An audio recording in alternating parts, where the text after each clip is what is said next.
অনেকে হয়তো তোমাদেরকে এখন একটা সাজেশন দেবে, পরে আবার সাজেশন দেবে, লাস্ট মিনিট সাজেশন দেবে, আবার বলবে চুপ করে দেখে নাও বোর্ডের হুবহু প্রশ্ন অমুক তমুক। এইসব ভাওতাবাজি ঠিক নয়।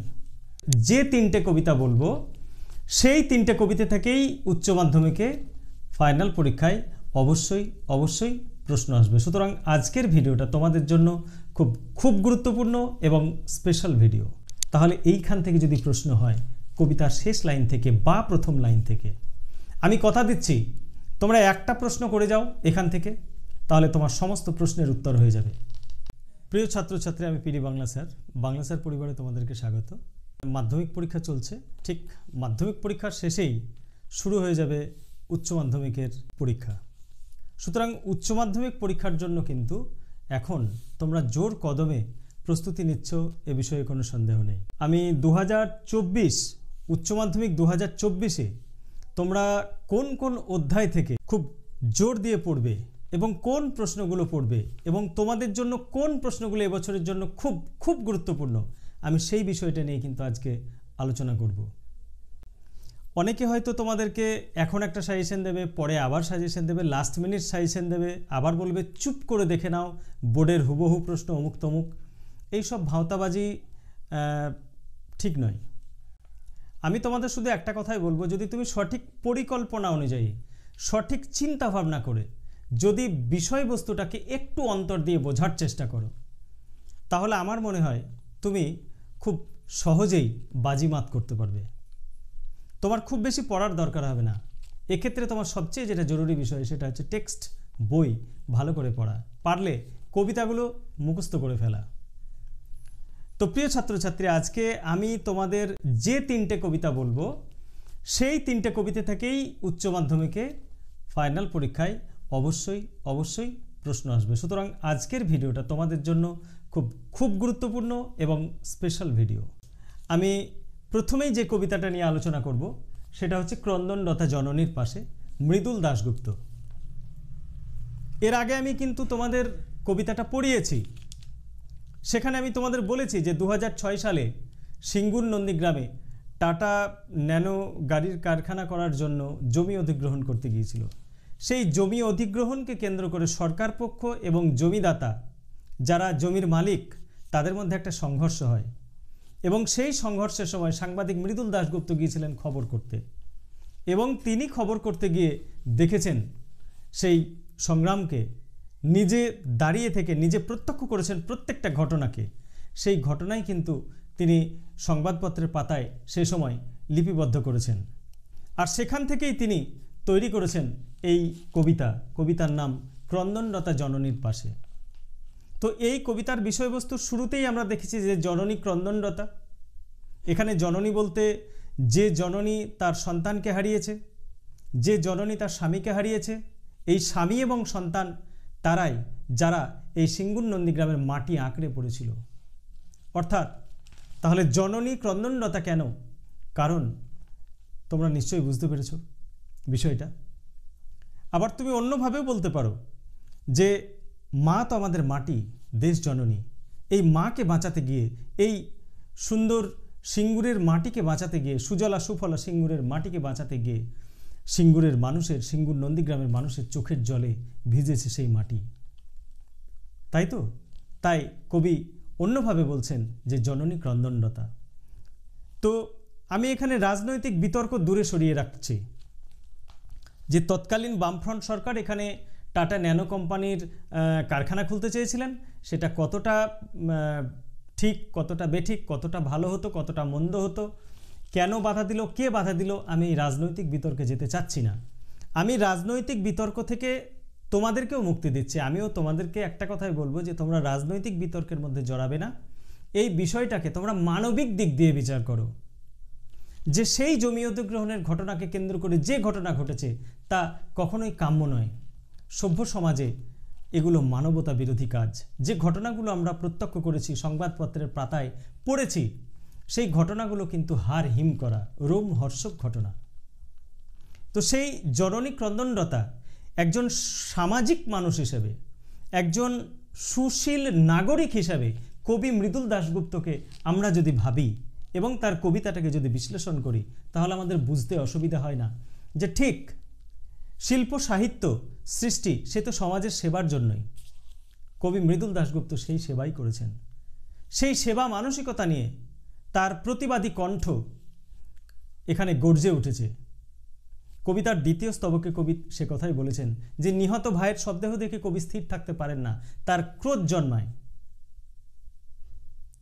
যে ভাই সিঙ্গুরের জমি বাঁচাতে গিয়ে নিজে মারা গেছে তাকে তিনি নিজের ভাই বলে মনে করছেন। এই যে একাত্মবোধ, তার মৃত্যুর প্রতিবাদ জানিয়ে কবি মিছিল করেছেন, মিছিলে পা মিলিয়েছেন, গলা মিলিয়েছেন, আন্দোলিত বাহুতে হাজার হাতে পায়ে মানুষকে এগিয়ে আসার আহ্বান জানিয়েছেন।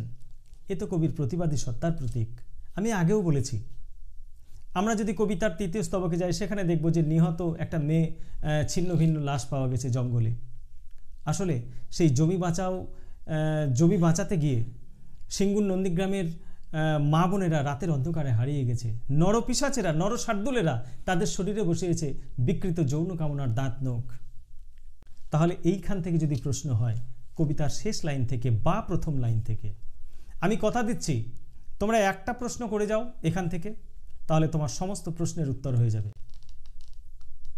যদি তুমি এই ক্রন্দনরতা জননীর পাশে থেকে কবিতা থেকে একটা প্রশ্ন পড়ে যাও, ঠিক মতো তৈরি করে যাও, তাহলে কিন্তু তুমি সমস্ত প্রশ্নের উত্তর দিয়ে দিতে পারছো।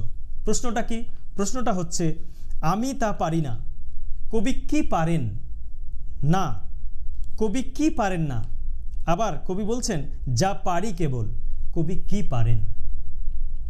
এই কি পারেন না এবং কি পারেন, কবিতার তিনটি অনুচ্ছেদে কবি যা পারেন না সে কথা উল্লেখ আছে, এবং কবিতার শেষ স্তবকে কবি যা পারেন সে কথাই ব্যক্ত করেছেন। সুতরাং যদি এই প্রশ্নের উত্তর তুমি তৈরি করে যাও, তাহলে এখান থেকে যে লাইন তুলে প্রশ্ন আসুক, আমার দৃঢ় বিশ্বাস যে তুমি এই প্রশ্নের উত্তর নামিয়ে দেবে। যদি তোমাকে প্রশ্ন করে জননী ক্রন্দনরতা জননী কেন কাঁদছেন, তার কান্নার কারণ কি, এই পরিস্থিতিতে কি করা উচিত বলে কবি মনে করেন, তুমি উত্তর দিয়ে দিতে পারছো। জননী ক্রন্দনরতা কেন, তার তিনটে প্যারাগ্রাফ ব্যাখ্যা করে বা তিনটে অনুচ্ছেদ ব্যাখ্যা করে তুমি প্রশ্নের উত্তরটা লিখতে পারছো, এবং এই পরিস্থিতিতে কি করা উচিত সেই তিনটি অনুচ্ছেদে কবির যে মতামত, কবির যে চিন্তাভাবনা, সেটা তুমি দিয়ে দিতে পারো।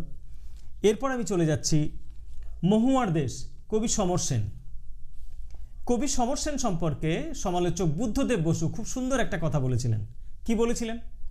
যে সমর সেন শহরের কবি, কলকাতার কবি, আমাদের আজকালকার জীবনের বিকার, বিক্ষোভ ও ক্লান্তির কবি। ঠিক তাই, কবি সমর সেন আধুনিক যুগের কবি, স্বভাবতই তিনি রোম্যান্টিক। এই রোম্যান্টিসিজম কি? রোম্যান্টিসিজম কথাটা ব্যাখ্যা দিতে গিয়ে আমার সেই অমিত কুমারের গানের কথাটা মনে পড়ে যায়। কি গান? যা চেয়েছি আমি তা পাই না, যা পেয়েছি আমি তা চাই না। এই যে দ্বন্দ্ব, এই যে কন্ট্রাস্ট, এটাই হচ্ছে romanticism and realism. Difference between romanticism and realism, বাস্তবতা এবং রোম্যান্টিকতার মধ্যে এটাই পার্থক্য। কবি সমর সেন বাস্তব জীবনে চরম ভুক্তভোগী, চরম হতাশায় ভুগেছেন, চরম না পাওয়ার যন্ত্রণায় ভুগেছেন, কুড়ে কুড়ে খেয়েছে তার হৃদয় মন। তাই তিনি এইসবের আবর্ত থেকে, পঙ্কিল আবর্ত থেকে বাঁচতে তিনি রোম্যান্টিসিজমের আশ্রয় নিয়েছেন এবং রোম্যান্টিক কল্পনায় মশগুল হয়েছেন। কিন্তু তার সেই রোম্যান্টিক স্বপ্ন ভেঙে খান খান হয়ে গেছে রূঢ় বাস্তবের কঠিন কঠোর আঘাতে। সেই কথাই কিন্তু কবি সমর সেন এই মহুয়ার দেশ কবিতায় বলেছেন। এই মহুয়ার দেশ আর কোথাও নয়, সেটা হচ্ছে কবির প্রিয় সাঁওতাল পরগনা, কবির স্বপ্নের দেশ। কবিতাটা কবি লিখেছেন 1937 সালে, এবং কোন কাব্যগ্রন্থ থেকে নেওয়া হয়েছে? কবিতাটা নেওয়া হয়েছে কবি সমর সেনের কয়েকটি কবিতা এই কাব্যগ্রন্থ থেকে। তাহলে তোমরা বুঝতেই পারছো যে এই কবিতার মধ্যে দুটো দ্বন্দ্ব আছে, একটা হচ্ছে রোম্যান্টিসিজম আর একটা হচ্ছে রিয়ালিজম, অর্থাৎ কল্পনা এবং বাস্তবতা। তো বাস্তব জীবনে কি আমরা প্রত্যক্ষ করি? যে সেখানে আমরা দেখলাম যে কবি নগর জীবনে ক্লান্ত, হাঁপিয়ে উঠেছেন। নগর জীবনের ধুলা ধোঁয়াশা কবির মুগ্ধতাকে আচ্ছন্ন করেছে, তাই তো? সন্ধ্যার জলস্রোতে যেখানে গলিত সোনার মতো উজ্জ্বল আলোর স্তম্ভ এঁকে দেয় পড়ন্ত সূর্য, সেই উজ্জ্বল স্তব্ধতায় কবি লক্ষ্য করেছেন ধোঁয়ার বঙ্কিম নিঃশ্বাস, আগুনকে। জলের অন্ধকারে ধূসর ফেনাই কবি প্রত্যক্ষ করেছেন আগুন। কবির সেই মুগ্ধতার রেশ কাটতে না কাটতেই নগর জীবনের যে দূষণ, নগর জীবনের যে প্রাকৃতিক দূষণ, সেই দূষণ, ধোঁয়ার বঙ্কিম নিঃশ্বাস, শীতের দুঃস্বপ্নের মতো কবির সেই স্বপ্নানু পরিবেশকে, কবির সেই মুগ্ধতাকে শেষ করে দিয়েছে। আর তখনই কবির মন ছুটে যেতে চেয়েছে হেথা নয়, হেথা নয়, অন্য কোথা, অন্য কোনোখানে। আর তার জন্যই কবি ছুটে গেছেন তার স্বপ্নের, কল্পনার সেই রোম্যান্টিক পরিবেশ, জায়গা। কোথায়? না তো মেঘমদির মহুয়ার দেশ। সেটা কোথায় আছে? অনেক অনেক দূরে আছে। সেই অনেক দূরে মেঘমদির মহুয়ার দেশ, যেখানে পথের দুধারে দেবদারু গাছের রহস্যময় ছায়া ঘনায়। সেই মেঘমদির মহুয়ার দেশে গিয়েও আমরা দেখলাম যে কবি তো নিশ্চিন্তে ঘুমোতে পারলেন না। সেখানেও দূর সমুদ্রের দীর্ঘশ্বাস কবিকে বারবার আলোড়িত করেছে। দূর সমুদ্রের দীর্ঘশ্বাস কবিকে সারা রাত ধরে কিছু যেন বলতে চেয়েছে। এখানে এসেও কবি বিষণ্ণ। এখানে এসেও কিন্তু কবি খুঁজে পেলেন না সেই প্রার্থিত শান্তি।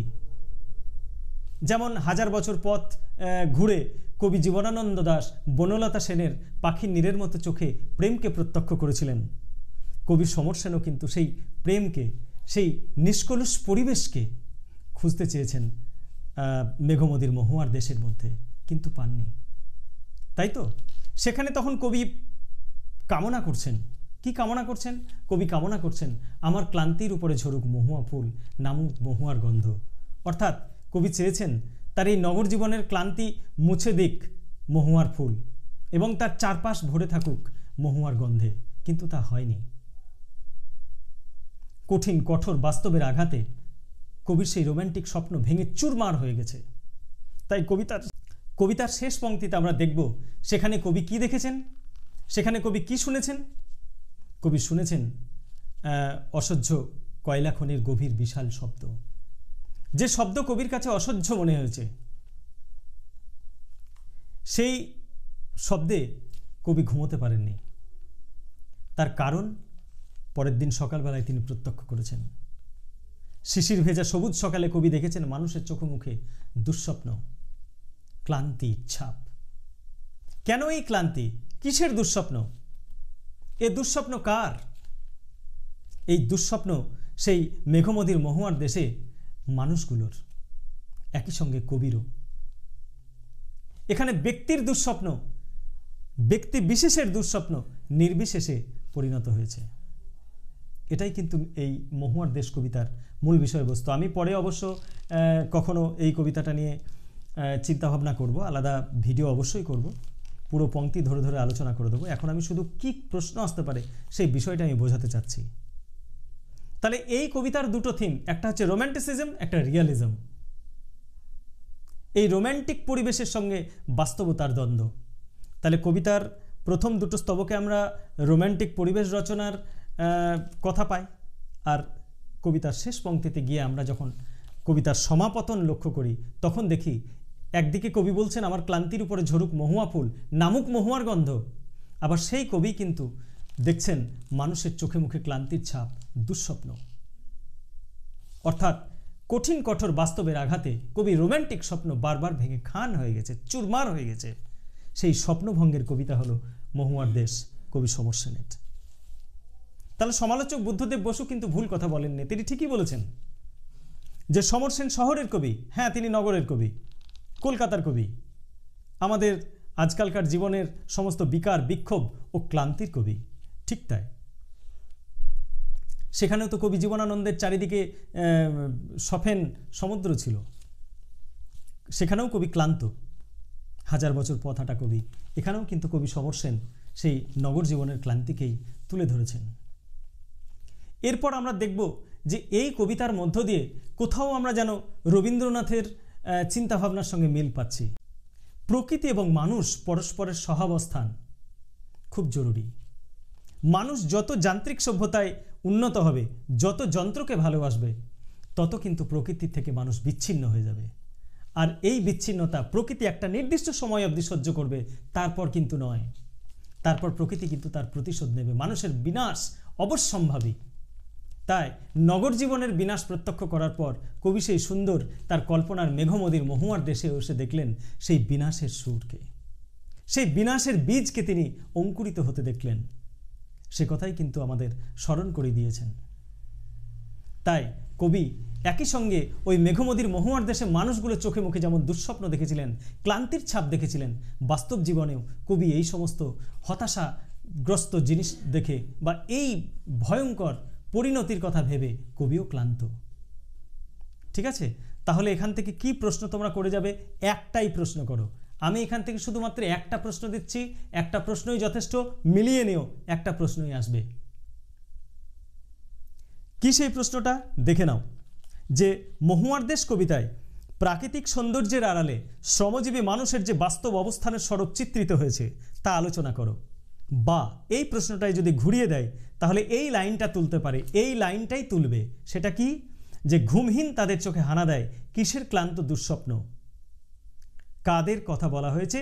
তাদের ঘুমহীন চোখে ক্লান্ত দুঃস্বপ্ন হানা দেয় কেন? তো প্রিয় ছাত্রছাত্রী, এই ছিল তোমাদের দুটো কবিতা থেকে দুটো গুরুত্বপূর্ণ প্রশ্ন। আমার মন বলছে আমি যে দুটো প্রশ্ন বললাম এই দুটো প্রশ্নই থাকবে এবং তার মধ্যে তোমরা একটা লিখবে।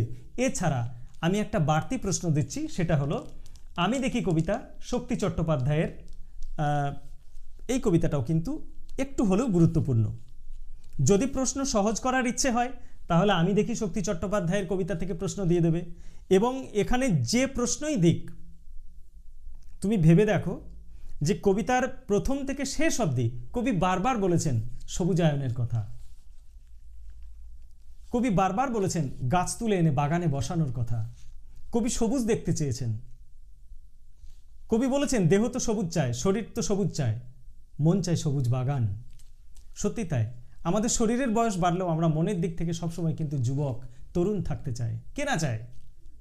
আর এই প্রকৃতির সঙ্গে মানুষ যদি থাকে তাহলে সেও কিন্তু প্রকৃতির মতোই সবুজ থাকবে। তাই কবি পৃথিবীর সুস্থতার জন্য, আমাদের সুস্থতার জন্য বারবার তিনি কিন্তু সবুজায়ন ঘটানোর, সবুজ বিপ্লব ঘটানোর আহ্বান জানিয়েছেন।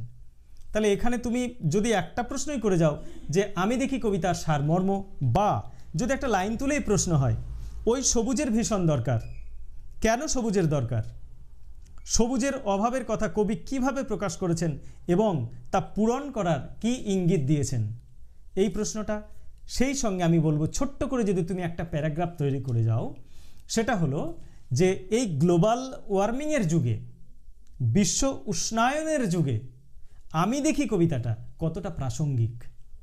এই বিষয়ে তুমি যদি তোমার সুচিন্তিত মতামত দিয়ে দিতে পারো তাহলে তোমার উত্তরটা খুব সুন্দর হবে এবং পরীক্ষক ভীষণ ভীষণ খুশি হবেন। আমি বোঝাতে পারলাম? তাহলে মাত্র এই তিনটে প্রশ্ন যদি তুমি করে যাও তাহলে কবিতা থেকে তোমার আর কোনো কিছু করার দরকার হবে না। আমি বোঝাতে পেরেছি প্রিয় ছাত্রছাত্রী? এর পরের ভিডিওতে আমি তোমাদের গল্প থেকে কোন প্রশ্নগুলো গুরুত্বপূর্ণ সে বিষয়ে আলোচনা করব। আজ এ পর্যন্তই, ধন্যবাদ।